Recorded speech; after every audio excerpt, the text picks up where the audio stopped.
I mean, privacy of our individual and private details is absolutely critical. If we are ever required, and the Census Act makes sure we are, to share them with the public, we need to be assured of it. But obviously, if you're brown, there's a lesser standard, as there usually is. And that is clearly the reason why 4 separate agencies of the Crown are tiptoeing around, not integrating with each other and going, speaking in whispers and not saying anything. Can I say, if you ever want to find the true racists in New Zealand, they're not people like me. They're not people who say, even, for God's sake, they're not the John Banks of this world, or the callers that come in and say, oh, listen, Maori were a Stone Age culture before Europeans arrived. They're not those people. In actual fact, you might argue, historically they were correct. These allegations, or that allegations, it's just it's an obvious, observation. No, racism isn't that. Racism is when you say, and you look at Maori, or you look at a Maori issue, and this is a classic one, and you go, yeah, listen, tiptoe gently. And that is essentially the 2 words that would have been given to all of Wellington public sector investigating this matter: tiptoe gently. And the real reason you're tiptoeing gently is you don't want to offend Maori.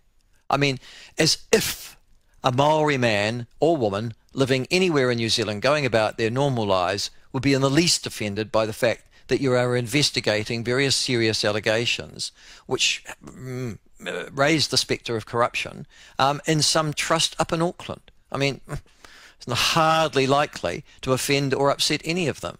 But there is this perception amongst a group of white people in this country, white policy leaders, white public policy makers, white civil servants and white politicians, that we're not going to treat Maori the same way as we would treat ourselves, for example, because, and there's the racism. The real racism is because they believe that Maori are not as mature or as intelligent as they are. So you can't judge them by the same standards you judge yourselves, because Maoris are dumber, less civilized, and frankly less aware than, well, us white people. So go tiptoe gently. And that is the genuine racism that existed. I've seen it in the public sector in all of my life. The idea that you won't hold Maori to the same levels of accountability or standards of behaviour.